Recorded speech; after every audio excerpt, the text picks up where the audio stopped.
वहाँ पहले से ही सबके अलायंसेस बने हुए थे, पहले से ही सबके दुश्मने भी रेडी थे बाहर से।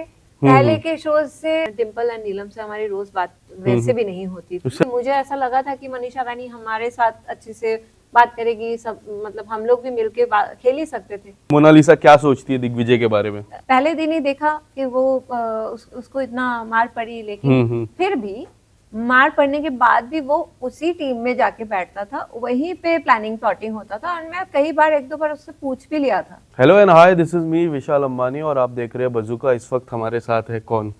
मोनालिसा जी, जो द 50 के शो से आए हैं। सबसे पहले कॉन्ग्रेचुलेशंस, काफी शानदार जर्नी रही। Thank you so much. बताइए, द 50 पहली बार हो रहा था, द 50 काफी नया एक्सपीरियंस, बट आपने रियलिटी शोज कर चुके हैं, तो आपके लिए रियलिटी शो नया नहीं था बट फॉर्मेट नया था। आपका एक्सपीरियंस कैसा था? सबसे पहले तो बहुत ही अच्छा लगा था, हम्म। क्योंकि 50 सेलिब्रिटीज, हाँ। अलग अलग माइंडसेट्स के सब लोग एक जगह पे आने वाले थे। तो ये काफी इंटरेस्टिंग था। उसके ऊपर हम दोनों को साथ में लेके जा रहे थे, मुझे और विक्रांत को। तो ये एक और एक्साइटमेंट लेवल, नेक्स्ट लेवल था। तो सब कुछ मिला के बहुत ही अच्छा लग रहा था घर के अंदर जाने से पहले। बट घर के अंदर जाने के बाद जो जैसा मैंने सोचा था वैसा मुझे नहीं मिला, क्योंकि मुझे लगा था कि मैं वहां जाऊंगी, फ्रेश अलायंसेस बनेंगे, फ्रेश दोस्तियां होगी, जो मतलब नए लोग मिल रहे हैं, 50 लोगों के अलग अलग मिलके अलग अलग थॉट्स, अलग अलग स्ट्रेटजीज, गेम्स भी जब होंगे और फिर प्लानिंग प्लॉटिंग वैसा वैसा कुछ होगा, ऐसा सोचे थे। लेकिन वहाँ पहले से ही सबके अलायंसेस बने हुए थे, और वो भी 3-4 लोगों का नहीं, 10-15 लोगों का। और पहले से ही सबके दुश्मने भी रेडी थे बाहर से, पहले के शोज से यहाँ लेके आ गए और वो कंटिन्यू कर रहे थे। तो वहाँ के जो होते हैं ना, यहाँ हूँ तो मैं यहाँ के मुद्दे से मुझे झगड़ा करना है या गेम खेलना है या प्लानिंग प्लॉटिंग, वो नहीं हो पा रहा था। इसके अलावा आपकी और विक्रांत जी की चर्चा कैसे हुई थी? क्योंकि अगर हम बात करें, कपल्स भी थे आपको लेके, निक्की थी, फिर प्रिंस भाई थे, ये सारे तीन और कपल नहीं थे। रजत को कपल नहीं काउंट कर सकते। तो 3 कपल थे, तो है भी नहीं। तो 3 कपल थे। तो आपको पता था कि पहले से 2 कपल और है क्या? पता ही था। पहले से। तो फिर वो कुछ डिस्कशन था कि कैसा खेला जाएगा, कि कपल वाइज खेलना है, हमें अलायंस एक साथ करना है कि अलग अलग अलायंस करना है? नहीं, हमने ये मैटर में तो कभी सोचा नहीं था। बट हम दोनों के जब हम घर पे भी होते हैं, हमारा हमेशा यही रहता है कि हम रियलिटी शो में जा रहे हैं तो हम लोग जैसे हैं रियल वैसे ही रहेंगे, और वैसे ही थे। तो हमारे घर पे भी ऐसे बहुत डिसएग्रीमेंट्स होते हैं हमारे बीच, और काफी जगहों पे वो कुछ बोलता है, मैं एग्री नहीं करती हूँ, मैं बोलती हूँ, तो उसको तो मतलब ना ही बोलना होता है हमेशा। तो 18 साल रहने के बाद एक मैरिड कपल में I think this is very common, I think everyone will connect. और तो वहाँ भी वैसे ही चल रहा था। विक्रांत भाई एकदम स्ट्रेट फॉरवर्ड है, मुझे पता है। अक्सर जब भी मैंने उनसे भी मुलाकात होती है, आपसे भी कभी मुलाकात होती है, तो स्ट्रेट फॉरवर्ड रहते हैं।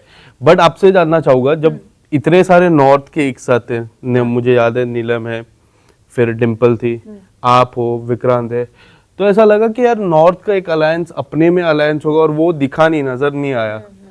थोड़ा आपको बुरा लगा ऐसा कि यार एक नॉर्थ का एक अपना एक अलायंस होना चाहिए, जैसे टीवी का एक अलायंस था, गर्ल्स का एक अलग अलायंस था, वैसा कुछ अलायंस होना चाहिए?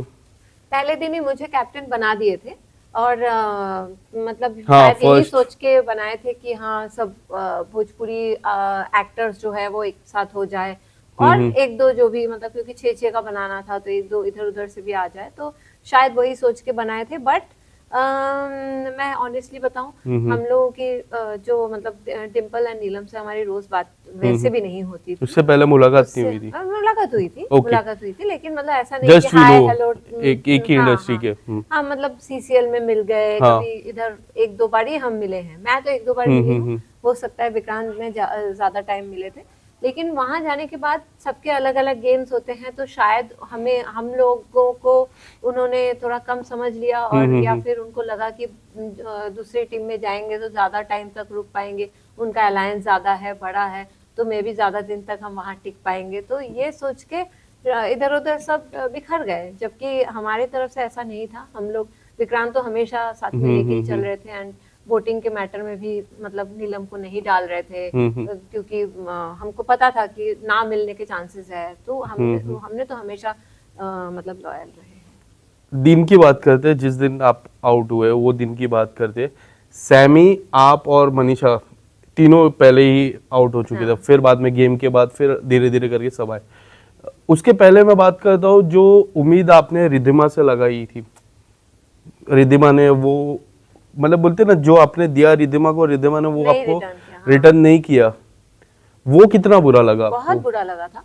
इनफैक्ट मैं तो जब फर्स्ट डे वो हमारे टीम के साथ खेलने आई थी, उस दिन 6 का ही टीम था, तो उसको अपने ही टीम में जगह नहीं मिली थी, and she came in our group. और मतलब हमारा वैसे भी मतलब ऐसा कुछ वो नहीं, हम लोग फ्रेंड्स थे, हम लोग वहां जाके फ्रेंड्स बनाए थे, ऐसा हम पहले से किसी को नहीं जानते थे। लाइक सैमी को, काका को हम लोग नहीं जानते।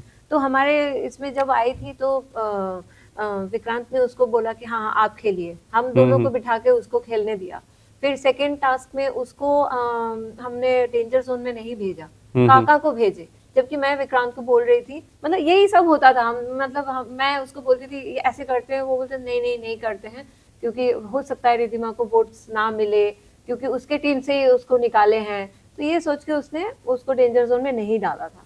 तो ये 2 बार ऑलरेडी हो चुका था। उसके बावजूद उसने, जब उसको मौका मिला कैप्टन बनने को, सबसे पहले मुझे आउट किया, सैमी को आउट किया। So that was very disheartening, and I think लोग भी देखे ही होंगे। कई हद तक लगा कि वो सबसे बड़ी वजह है। और वो एक कहावत है ना, पीठ में छुरा भोंकना, वो वैसी कहावत सच हुई आपकी, ऐसा लगता है? यही हुआ है। इनफैक्ट अगर जैसे दोनों टीम में से ये तो मुझे लग ही गया था सुबह से कि अब हम ही टारगेट में है। तो कैसे भी करके अगर मैं वैसे डेंजर जोन में नहीं जाती तो ऐसे फोड़ के मैं चली ही जाती, क्योंकि 5 को उन लोगों ने उस दिन टारगेट किया था, so that one of us go, and उसमें से भी मैं ही। और उस दिन की ही बात है जब मनीषा कह रही थी कि यहाँ पे अलायंस बन जाते, कैप्टन बनते, उनको कैप्टनसी का मौका नहीं मिलता है, और वो सीधा डेंजर जोन में गई। तो आपको सच लगता है कि मनीषा को इतने कप्तानी के मौके नहीं मिले हैं? अब ये उसका प्रॉब्लम है। अगर वो वहां पे रह के अपनी टीम, वो तो लॉयल तो उधर ही थी, तो वहां से कभी बाहर नहीं गई। तो जब वहां रह के वो उसके टीम वाले उसको कैप्टन नहीं बनने दे रहे हैं, तो वो उसका फॉल्ट है। तुम कहीं और जा सकती थी, तुम हमारे साथ भी तो आके नहीं बैठी। जबकि मुझे ऐसा लगा था कि मनीषा रानी हमारे साथ अच्छे से बात करेगी, सब मतलब हम लोग भी मिलके खेल ही सकते थे। जब हम जो अकेले लोग हैं, जिनका कुछ नहीं है, तो वो लोग मिल सकते थे। तो बट वो तो वहां पे ही लॉयल थी हमेशा। फिर वहां लॉयल रह के फिर अब उनके खिलाफ ही बात कर रहे हो, ये तो बात समझ में नहीं। और दिग्विजय की मैं अगर बात करूं, काफी कुछ है ऐसे तो बोलने के लिए, बट आपसे ही शुरू करता हूं। आपने एक चीज बोली थी जो मुझे पता है कि पहले दिन हुआ ना, अच्छा हुआ, बहुत पीटा, बहुत, और बाद में इंटरव्यू भी लिया, पहले दिन इतना पीटा ना, अच्छा हुआ। बताइए दिग्विजय के बारे में हमारे दर्शकों को, क्या है मोनालिसा, क्या सोचती है दिग्विजय के बारे में? पहले तो मैं कुछ सोचती नहीं थी, मैं उनको इतना नहीं जानती थी। तो जब मुझे ऐसा लगता है कि इतने बड़े रियलिटी शो में आए हैं, तो हम सब अपना जो पर्सनालिटी है वो हम दिखाना चाहेंगे। हम क्या है, हम कैसे दिखेंगे कैमरा के सामने, लोग हमारे फैंस हमें देख रहे हैं, तो हम कैसे हैं वही हम अपने दर्शकों को दर्शाएंगे। बट पहले दिन ही देखा कि वो उसको इतना मार पड़ी, लेकिन फिर भी मार पड़ने के बाद भी वो उसी टीम में जाके बैठता था, वहीं पे प्लानिंग प्लॉटिंग होता था। और मैं कई बार, 1-2 बार उससे पूछ भी लिया था, क्या है तुम्हारा मतलब वजूद, क्या है, तुम मार खा के उधर ही बैठे हो। तो कुछ ना कुछ रीजन दे देता था। लेकिन फाइनली जब जिस दिन ये हुआ, मेरा एलिमिनेशन वाले डे में मैंने देखा 5 लोग back to back danger zone में आ गए, तो मैं भड़की, क्योंकि वो विक्रांत को नॉमिनेट किया एंड 3rd टाइम नॉमिनेट किया। तो मुझे ऐसा लगा कि क्या है, क्या वो टारगेट सेट कर दिया है विक्रांत को? कैसे तुमको लग रहा है ना कि वो स्ट्रांग है, तो तुम उसको निकालने की कोशिश कर रहे हो, जबकि तुम्हें क्या होना चाहिए। मैं होती तो मैं तो स्ट्रांग प्लेयर्स के साथ में आगे जाना चाहती हूँ, स्ट्रांग प्लेयर्स के साथ मैं खेलती और मुझे उसमें मजा आता। क्या आपको लगता है कि दिग्विजय रजत के कंधे पे बंदूक रख के चला रहे हैं और उनको ऐसा लग रहा है कि अगर मैं इनके साथ रहूंगा, जैसे अलायंस है, हाँ। अगर रजत हो गए, प्रिंस हो गए, फैजू हो गए, ये सब स्ट्रांग दिख रहे, शिव हो गए, ये भी स्ट्रांग दिख रहे, अगर इनके साथ मैं बना के रखूंगा तो अंत तक जाऊंगा, ऐसा लग रहा है? क्या आपको भी लग रहा है ऐसा? मोस्ट ऑफ द प्लेयर्स ऐसे ही गेम खेल रहे थे, जो कि ऐसा नहीं होना चाहिए। किसी का नाम मैं भूल गया तो आप ले सकते हो। हाँ, सभी लोग टोटल मतलब हम, मैं तो यही कहूंगी, लाइक मैं, विक्रांत, सैमी, काका, हम लोग छोड़ के, और इनफैक्ट अर्चना आल्सो, हम लोग छोड़ के बाकी सब लोगों का तो यही था कि बस झुंड में चलना है और गठबंधन पहले से, हाँ पहले से है तो आगे तक वैसे ही जाना है। तो फिर आपका पर्सनालिटी कैसे बाहर आएगी? तो आप मतलब किसी और के सहारे ही जा रहे हो। तो मैं वो टैग तो फर्स्ट ऑफ ऑल मैं नहीं चाहती हूँ, इससे बेहतर है मैं निकल जाऊँ। तो और वही हुआ मेरे साथ। वो गेम की मैं बात करूं, उर्वशी मैम को कप्तानी भी दी थी, हाँ। और कमबैक भी किया। हाँ। आप सच बताना, आपसे सवाल है एज अ व्यूअर, जितने भी गेम्स हुए, क्या आपको लगा उर्वशी मैम पहले गेम में भी कप्तान थे, वो शायद तक कप्तान ही थे, अगर करेक्ट में आई एम रॉन्ग, कप्तान थे, और सबसे कम मतलब बोलते ना परसेंटेज उन्होंने दिया, और जितनी भी गेम्स होती है वो परसेंटेज कई हद तक 40, 50, 60 रहता है, बट उनकी कमबैक करते हैं, कप्तानी बनाते हैं, और उनको डेंजर जोन में नहीं डाला जाता है, और उनके फिक्स स्कोर है जो उनको सेव करते हैं। क्या आपको लग रहा है बायसनेस हो रही है उर्वशी मैम को लेके? I don't think so, because मुझे याद है जब उनका एलिमिनेशन हुआ था तो वो सपना एकदम शॉर्ट थी कि मैं ही उनको वोट करूंगी, और मैंने भी जाके प्रिंस को बोला था कि पहले दिन मुझे उर्वशी मैम ने वोट दिया था तो मैं भी जाके वोट करना चाह रही थी। बट फिर प्रिंस ने कुछ अलग वो किया, सोचा कि नहीं इधर का उधर करते हैं, तो उसको दो ऐसे करके, तो एलिमिनेशन भी तो उन लोगों ने ही करवाया, प्रिंस ने ही किया। तो फिर उनको लेके मतलब शॉर्ट था कि उनको ही निकाल दो। yes. 3 नाम है जो काफी पॉपुलर हो रहे हैं विनिंग मटेरियल के लिए।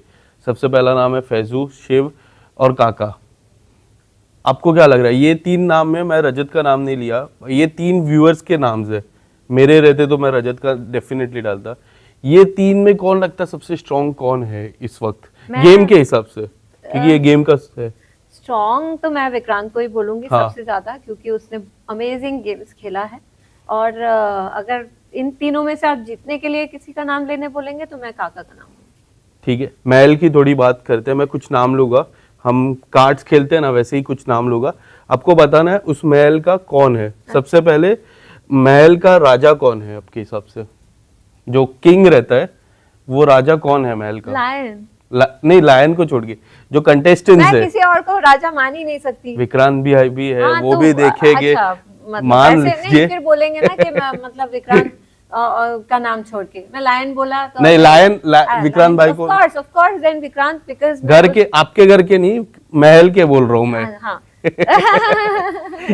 तो मैं विक्रांत का नाम इसीलिए लूंगी क्योंकि जिनके ऑलरेडी पहले से अलायंस बने हुए थे, उन दोनों ऐसे अलायंस के बीच, वो भी 10-15 लोगों के अलायंस के बीच जाके अगर अपने आप को स्टैंड आउट कराना और मास्टरमाइंड गेम खेल के उनके बीच में रह के अपने आप को सरवाइव करना विदाउट प्रॉपर वाला सॉलिड वाला अलायंस, तो वो घर का किंग विक्रांत भाई। क्वीन कौन है, रानी कौन है?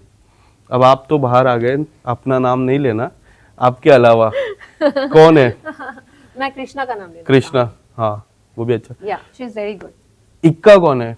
जो इक्का रहता है ना, 1 नंबर 1 खिलाड़ी, मतलब प्लानिंग प्लॉटिंग वाइज नंबर 1, कोई भी गेम के हिसाब से हो जाए, या फिर घर पे जब वो अरीना बंद हो जाता है, घर पे भी, जब महल में भी एक अलग ही छवि रहती है, जो रहता है नंबर 1 छवि, वो कौन है?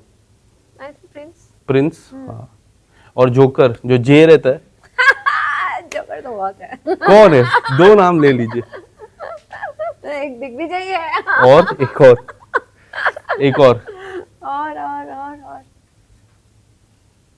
और मनीषा, नहीं सॉरी अर्चना। ठीक है, जाते जाते टू मच फन करती है। ओके, लास्टली जाते जाते क्या है, अब मोनालिसा कहाँ आना है? मिरावड फिर से आना है आपको कवर करने, क्या कुछ और नजर आएगा मोनालिसा की तरफ से, क्या होने वाला है अब, व्हाट्स योर अपकमिंग प्रोजेक्ट्स? अच्छा, अपकमिंग प्रोजेक्ट्स तो वो अपने आप ही पता चल जाएगा, अभी इतना जल्दी तो मैं रिवील करती नहीं हूँ, कुछ बताने से होता नहीं है।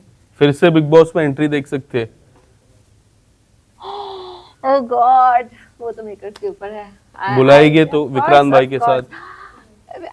मुझे लगता है इस बार फिर अगर बिग बॉस वाला मैटर तो उसको अकेले पहले जाना चाहिए, बाद में भले ही मुझे बुलाओ, लेकिन उसको अकेले मैं चाहती हूँ एक बार सर्वाइव अकेले करना जाए। चाहिए। ठीक है, thank you so much, all Thank the you so best much. आपके अपकमिंग प्रोजेक्ट के लिए।